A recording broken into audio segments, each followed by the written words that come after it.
What is about to go down? The MK Party is looking to put pressure for the upcoming mkparty Commission of Inquiry to have teeth and get people prosecuted. We all know when there's serious pressure, political leaders crash and go to jail. We saw with National Commissioner of Police Bheki Cele and again with President Jacob Zuma, so we know when there's enough fire, corrupt leaders are made to answer and they get burned. Just like the infamous Bheki Cele and the internet, and South Africa does not forget. That. And as I said as well, from mkparty Party, we requested that the former Minister of Police, General Cele, has to appear as well, and we agreed on that in our term of reference. Yeah, so you have called for former Minister Bheki Cele to appear as a witness before the committee. What specific decisions or actions do you believe he took that are relevant to this investigation?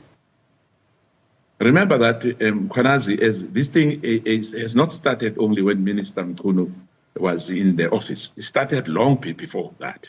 These political killings, in particular in KwaZulu-Natal and in Gauteng, indeed happened during his time.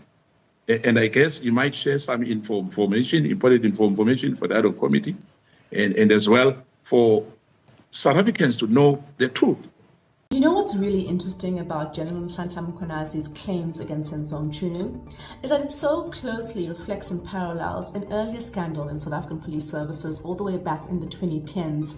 I'm referring to, of course, Bheki Cele, our notorious National Police Commissioner, who was convicted of fraud and corruption and evading the ends of justice and sent to prison for 15 years, which of course he got out of early on medical parole. But what was he guilty of? Well, accepting over 1.2 million rand in bribes from underworld figure and businessman Glenn Agliati in order to protect him from police investigations and charges. That sounds a hell of a lot like what Mkhonazi is saying Senzo Mchunu did for Muzi Kat Matlala, that he not just protected him from charges, but went so far as to disband an entire unit, the political killings unit in KZN, in order to protect Matlala. And he provided WhatsApp showing that that doesn't be the case, with Matlala demanding to know what was happening and getting a response from Mkhotsi, the kind of fixer, saying, you know, it's on his desk, he's taking care of it.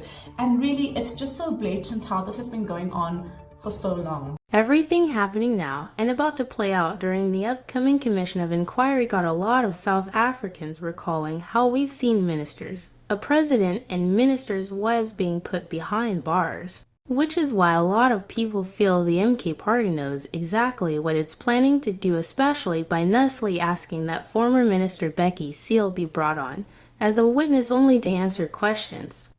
Knowing very well that request is more like an interesting trap to start getting him accountable for all the corruption scandals he too was suspected of being part of. Let's watch MKP's clip and I'll be back with the rest of my commentary. If a minister as well can be involved in all these things which General Mkhonazi has told South Africans, it leaves much to be desired. It tells you that we have to restructure the South African police service as well with the judicial system together.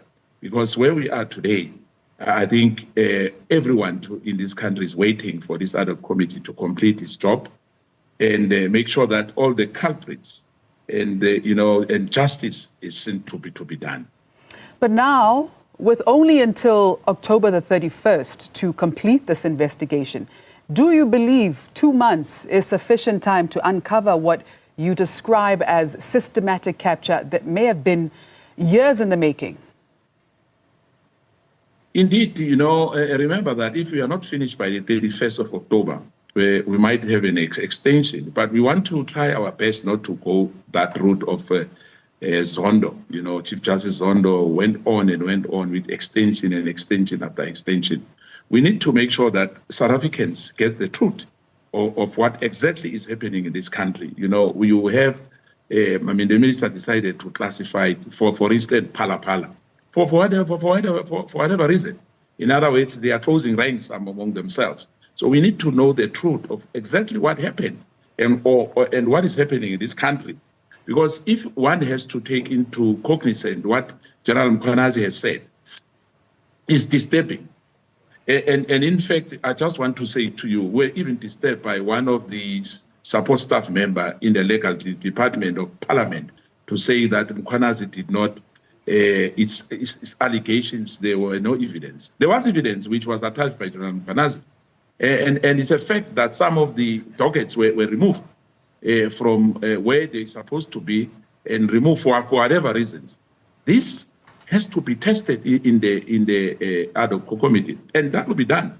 You have the NPA where the head, Batoi, raised issues as well. He needs help because he has failed to deliver in this country. You have your IDEC, which does as it pleases in this country. So those are the issues as well which have to be ventilated in the ad hoc committee. As I said, that the judiciary, the judges as well, has to appear before the ad hoc committee. Sure. And yes, that's and we agreed on that. And as I said as well, from Mkondo Sizwe Party, we requested that the former Minister of Police, General Cele, has to appear as well, and we agreed on that in our term of reference. Yeah, so you have called for former Minister Bheki Cele to appear as a witness before the committee. What specific decisions or actions do you believe he took that are relevant to this investigation? Remember that Mkhwanazi, this thing has not started only when Minister Mkhunu was in the office. It started long before that.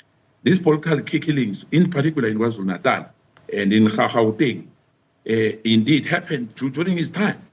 And I guess he might share some information, important information for the ad hoc committee, and as well for South Africans to know the truth, because you can't have a police do as they please, and the politicians as well do as they please. We can't have that in this country. You had your CR17 bank statement sealed in 2017, and by the judiciary for whatever reason. Right. All those matters has to be tested in the ad hoc committee. Do you believe Minister Cele had knowledge of the alleged 360 million rand SAPS healthcare contract? The truth will come out of the ad hoc committee. For now, let's leave it for the day when he's going to testify before us. All right. What happens if key witnesses refuse to cooperate, or if evidence mysteriously disappears during these 2 months? Does the committee have the teeth to ensure accountability? Remember, we have the right to subpoena any witness to appear before the ad hoc committee. Now, given the seriousness of these allegations, do you believe that this committee has the political will and institutional power to hold powerful individuals accountable, or will this become another report that gathers dust? As I've already said in the core committee, that I hope what happened to Section 89, the report which was drafted by the former Chief Justice Ngogo, should not repeat itself in Parliament. Otherwise, we'll be wasting people's time and taxpayers' money. We need to make sure that on this committee, it's not like all the other committees which happened before on the 5th administration or the 6th administration. We need to make sure that this time our people get justice. They must see justice. Justice must be seen to be done, not only be a sin, but be done in this country. Because if we are only there, just for optics, or just to mark the register that we have done this, then we are wasting people's time. But I guess that all the parties this time, in particular, the so-called GNU, they'll have it in their heart to make sure that they don't cover anybody now. As we have seen, the DA have changed tunes, many times, flip-flopping, saying that the pala, the president had to account. But now they've changed. And hopefully in this committee, their members, sanity will prevail. They won't only be there by numbers or only to be there by voting. It should not be like that. People must know the truth. And we need to make sure that we are not wasting money, taxpayers' money in this core committee. It should not be like any other committee which has ever happened before in this country. David, beyond the former Minister Bheki Cele, are there other officials that the mkparty believes should also be called to testify? There's many of them. From our side, I guess, you need to have even the former Chief Justice Mkhweng, because he told us about the judiciary as well. You need your IDEC, you need your Batoi, you need some rock element. There's rock element as well. within South African revenue service, you've got them in IDEC, we have them in IPAD, in SAPS at the top echelons, that we have that. And Mkhwanazi has already said that. We'll submit the names and the witnesses as we had on Friday when we had the term of reference. You have your General Sibia will appear, you have your former minister suspended or special leave, Mkhunu, you have the current minister, Kakalia, as well. You have the national commissioner who will appear before us. Before I let you go, David, if this committee succeeds in exposing the alleged criminal syndicates operating at the highest level of government and law enforcement, what concrete outcomes should South Africans expect? The concrete outcome is that people have to be prosecuted like any other person, because we have this universal principle to say we are all equal before the law.